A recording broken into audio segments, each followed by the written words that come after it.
All right, welcome back. You saw the title of the video. I'm going to get into it. The title was, Oh my God, what is she doing? And I'm here to talk today about what I'm doing in my own space. And I'm also hoping that what I have to share with you will help you in your own space, whether it's your home or your business, whatever it might be. This is an invitation to think outside of the box. And we're going to talk a little bit about what I'm doing in my space to kind of give you some examples of how you might do that in your own space. So without further ado, let's jump into my little presentation here. I say little, I'm saying little because it's like 3 pages. We are going to talk about this a bit in depth, honestly. But the slide presentation is shorter. Okay, hopefully that works.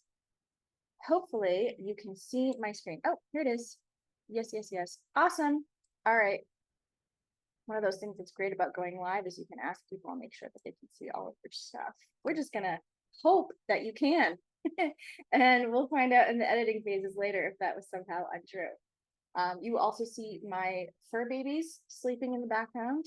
They would say hello if they were awake because they're very friendly and sweet girlies. All right. So, oh my God, what is she doing? What am I doing? I am doing something kind of unique in my space. I live in a 1-bedroom, adorable cottage in SoCal. I love it. It's adorable. Love it. I have like gardens. I have like a rose bush going in the front. It's like really cute. The interior is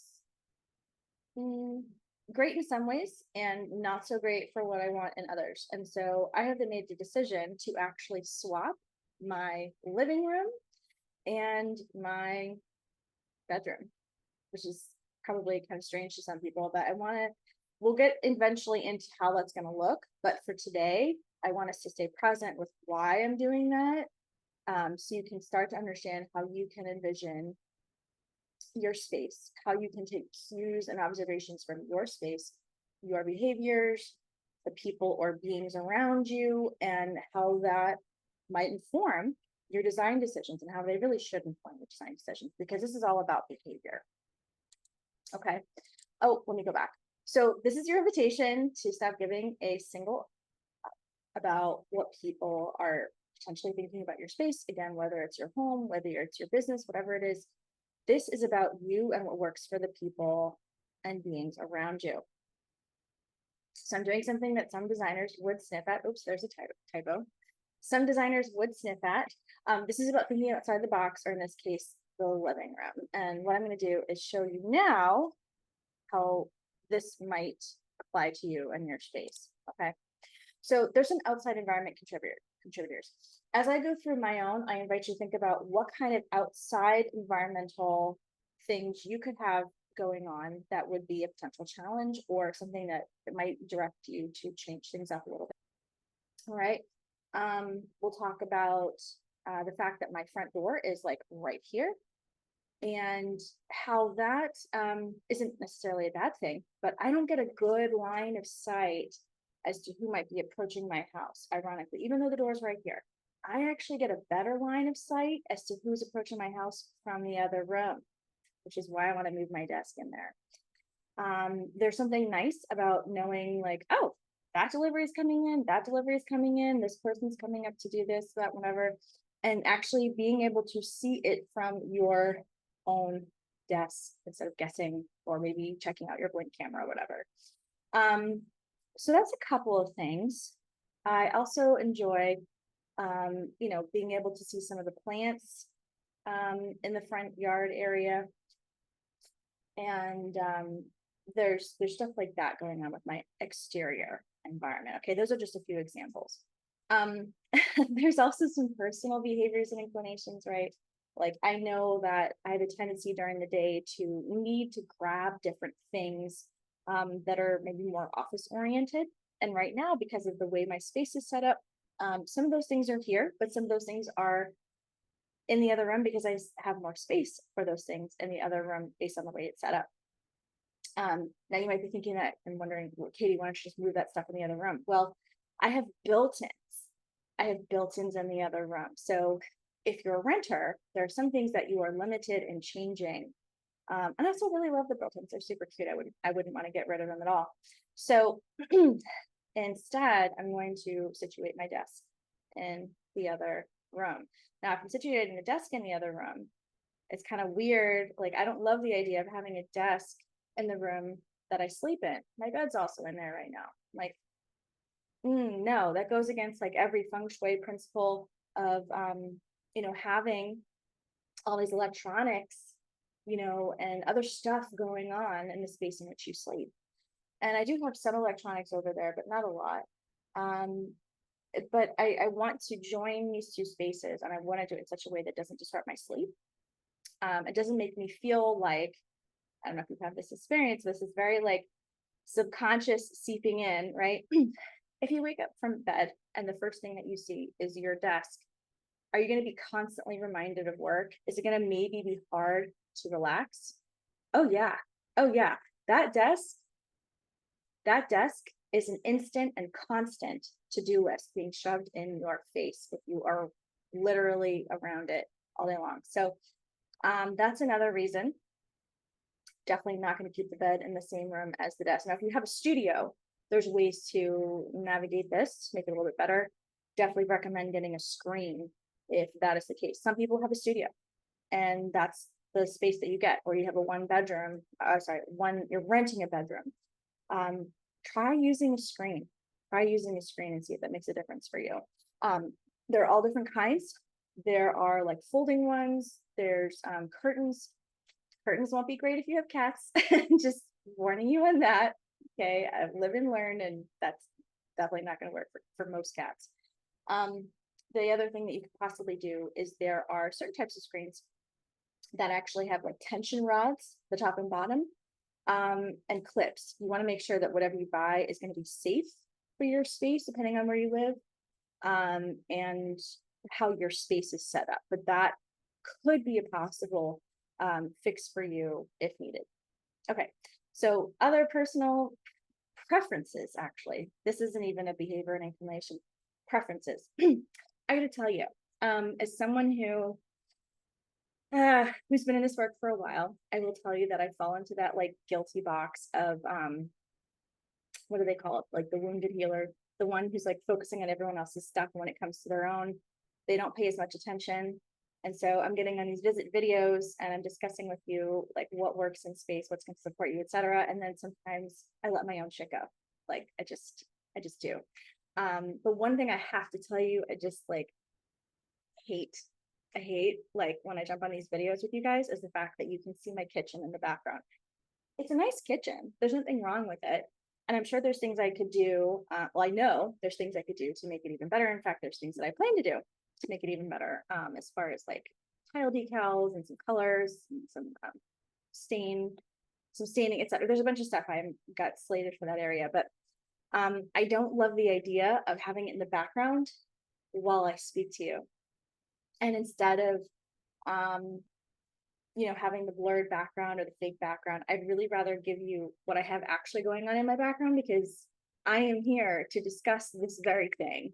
So instead, I want to move this desk into a space where the background is beautiful and conducive to what I'm sharing, and really shows me practicing what I preach. That's important to me.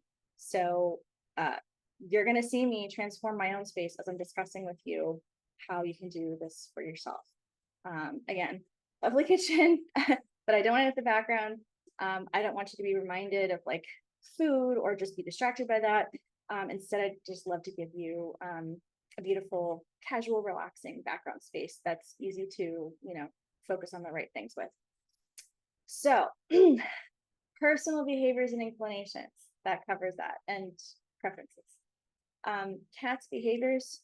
And here's another, I have a whole thing about this. I love my cats, and this is not at all I'm not complaining about them. This is me observing their behaviors. I've noticed that the bedroom situation that I have now, one of my cats, who is right over here in that window. Adorable baby, right? She loves to snuggle, and then she likes to climb out of the bed to chew on forks.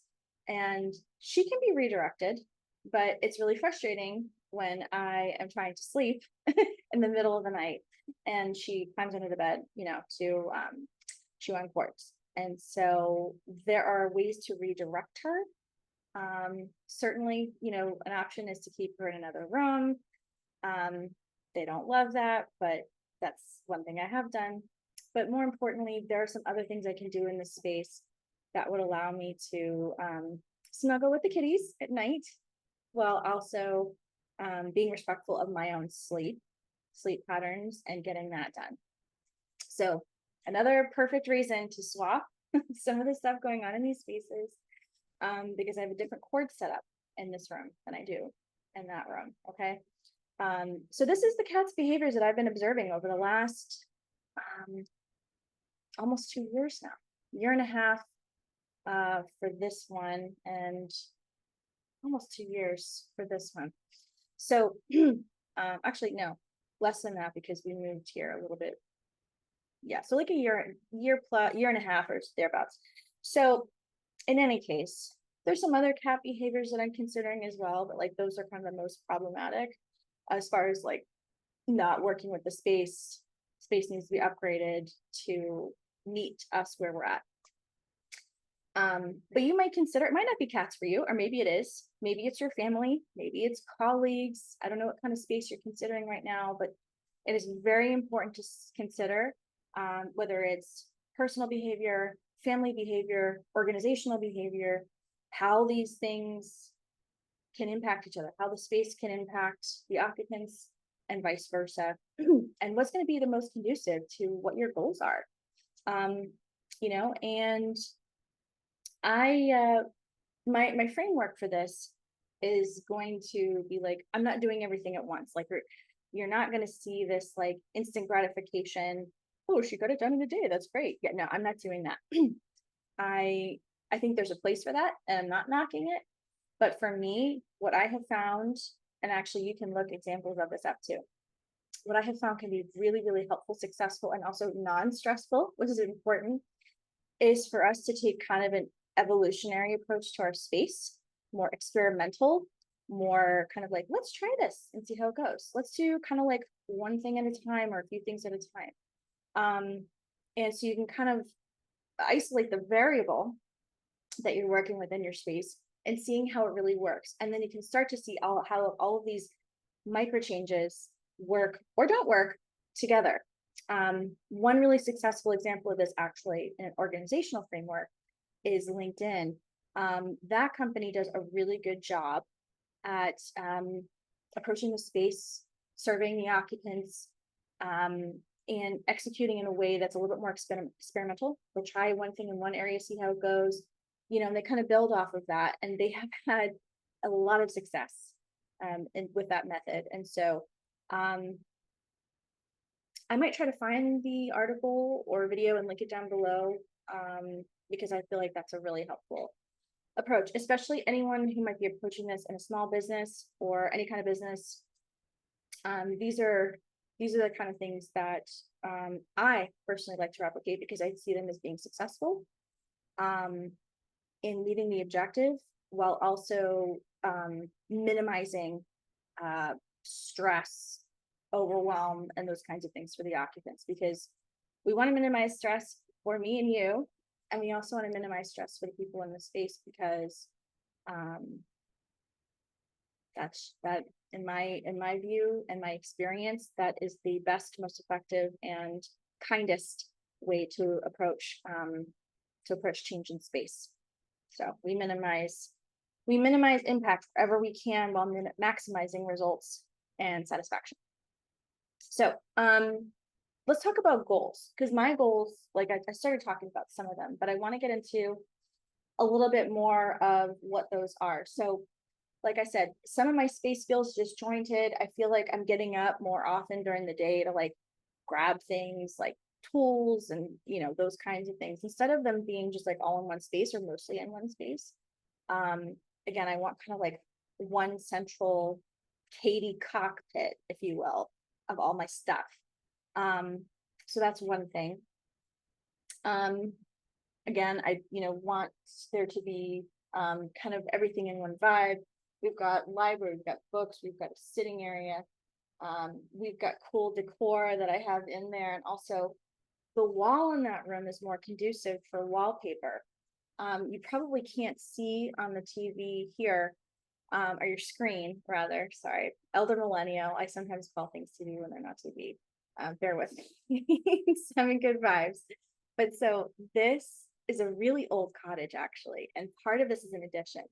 But the main building that I'm in right now is like, I think it's over 100 years old, maybe more. And the walls are like brick that have been painted over like lots of times. There's a lot of bumps. It's not like it would take a really long time to strip. Not to mention, I'm not sure my landlord would appreciate that. But it's just bumpy too. Not super conducive for things like wallpaper. It would be conducive for things like paint or certain types of wall applications, but not wallpaper. But I love wallpaper and I love paint. So I might paint in here. I might do some things in here. But as far as being able to throw up some really pretty wallpaper, with which I've actually designed myself, I can do that in the other room and still look really nice. Be a really nice backdrop for you guys too, to kind of like, again, focus into the right things and just be in a really beautiful, uplifting space. So these are all these like little things are really important. Yeah, the texture of your wall is going to F up your ability to be able to put up wallpaper. It might limit you a little bit, or it might force you to be a little bit creative in other ways you weren't expecting. So those are some of the goals. I'm going to have my bed in here. So where this couch is right now, that couch is going to move where the bed is in the other room. Hi, little one. This is my other little baby. And so when I have a bed painting in here, the cool thing about that is that I actually have a fireplace right over here. So cute. Love it. When I burn wood in the cooler months here, it doesn't get super cold where I live. Okay, so I understand that where I live is pretty mild compared to most places in the States in the winter. But when it does get cool in the cooler months, I do like to burn a nice fire. Who wouldn't if you have a beautiful fireplace? So I do. But the thing is, if you're like trying to really, really relax or even go to bed with that on, which is like so good, so good. I would really like to actually have my bed near it. Like then I actually get to experience what I've been missing out on, which is, oh, the fires, okay, fall asleep with the fire on. I don't have to miss that now. So I'm setting this up in September. I'm checking my imaginary watch. Setting this up in September, right in time for the fall, and winter here in SoCal, for which I'll be able to snuggle up next to this really cute fireplace. Now, some of you might be wondering, well, hey, if your front door is here and your bed is right here, like that could be kind of awkward for visitors. Not necessarily. So I'm actually going to have a screen here. And so that is going to kind of buffer some of the bedroom vibes here. And then the kitchen is back here. So in my own behaviors, I actually prefer to have the kind of sleeping and eating stuff near each other versus having the sleeping and working stuff near each other, because it goes more along the lines with my flow, my habits, my routine. When I get up in the morning, what's the first thing I do? I might go to the bathroom. I might, grab some food. I might grab some coffee or whatever it is I'm having first thing in the morning. But the first thing I'm doing in the morning isn't going to be to jump right on my computer, right?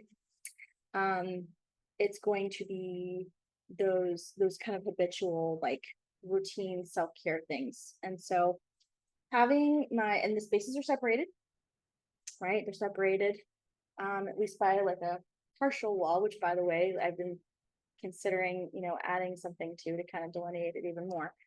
That was the first thing I thought of, was like, oh, I want to create something in the backdrop to just kind of cover those cabinets. And it's like, I could, but I think I actually have a reason to change it this whole damn thing.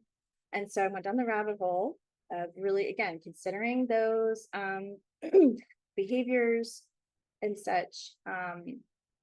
and have like this adjacency. And designers use something called an adjacency matrix in designing often, especially for larger, more complicated spaces. They might not necessarily do them for one bedroom apartments like mine, but they might if they're drilling down into the details, which I do. So I've got this like adjacency matrix in my head right now. And again, one of those things I was thinking of was like, oh, do I just, well, yeah, I could. And you know what? I still feel like it's not enough. There's all these other, I mean, we just went through all of the things, behaviors, environment, outside environments, preferences, goals, like changing this whole thing up is going to make this so much better than it has been. And so much more conducive to the flow that I personally really appreciate. So the way my space is going to be set up is effectively living room, sorry, not bedroom with like super cute romantic fireplace over here, screen over here, kind of protecting this space. Gonna leave like a little shoe rack in front. Great for next to the door. Kitchen in back, dining over here, and a little heater and some cabinets and stuff over here. Middle room is going to be all office and kind of library lounge vibe. That whole space, it's going to be desk, shelves, supplies, seating area, a couple of closets. So that area is going to feel so good because it's so focused and I'm able to do everything that I want in there. Like I said, it's a Katie cockpit. And then the third room is the bathroom. So needless to say, I'm really excited about this. But let's go back to the first slide a little bit. If you are considering doing something outside of the box in your space, and I'm thinking like, you know, a lot of, I've heard, and I resonate with this so much, people doing work at their dining room table, right?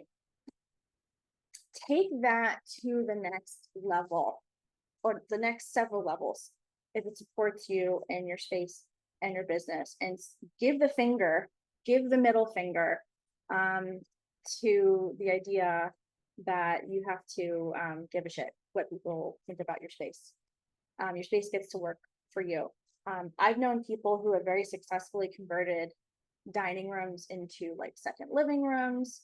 You know, there's a couple that I know that they like to watch different TV shows at night. And so one person hangs out in the sunroom that they have, which is kind of like a living room that has lots of, you know, windows, and the other one sits in the other living room, and that person just watches their own shows in there. So it's all what you want it to be. It's all what works for your family. I think in the year 2025, my invitation to you and to anyone considering, you know, changing up their space in kind of this out of the box kind of way is like, let's seriously stop giving a single what anyone thinks about what we're doing in our space. What works for us? I can tell you that me focusing my entire like lounge, office, like everything focused in there is going to save me time and energy. There's energy that we expend when we switch between tasks, right? And that's why so many of us who have to switch between tasks constantly, or who have ADHD or those kinds of things, why it can be so exhausting, because there's an actual energy, there's an energy cost of switching between tasks all the time. So the more, and that isn't always bad. That isn't always bad. Sometimes it needs to be the case, or sometimes it just is what it is. But there are some things in life where if we can grab the most focus as possible, we're just going to be way more successful. We're going to be expending less precious time and energy on, you know, moving around our space in efficient ways. And so, like I said, super excited. Let me know in the comments, what has this maybe sparked for you as far as what you would do in your own space? Any ideas, any questions that you might have as you're thinking about maybe making a big change in your space, or even a little change? Let me know. I'd be happy to answer that. And also, If it's of interest to you, I can show you the transformation in my space. If not, no worries. I don't have to show you everything, but I thought maybe you'd like to see how that would work, at least in some of the space being reprogrammed. So if that would be of interest, let me know. I might do that, but certainly, definitely will if you guys express an interest and seeing that whole process go down. So that's my note for today. So let's wrap up with this really beautiful quote by Francis de Sales. Believe in the magic of the season, bloom where you are planted. And this is perfect for today because, listen, I love my space. Maybe it's not exactly where I'd want to live right now. I'd love, for example, like I have a dream, like I have a few ideas for like dream homes and places and the layouts and the size and all those things. But I do love it. And I am, again, as a renter, if you're renting a space, hello, I know, I know you feel what I'm putting out here. You have some creative challenges to move past, right? And so this bloom where you're planted, I'm planning to bloom right here, even though this isn't my 100% ideal space. I'm going to make the absolute, and it is an awesome, by the way, like I am not complaining. I live in an adorable cottage in beautiful SoCal, very quiet, very serene, very beautiful outside landscape. Like it's pretty awesome, right? But if I could design something from the ground up, I would change some things, right? So it's not 100% what I want. And that's why I say bloom where you're planted, even though the space isn't perfect for what I want, for how I would use it.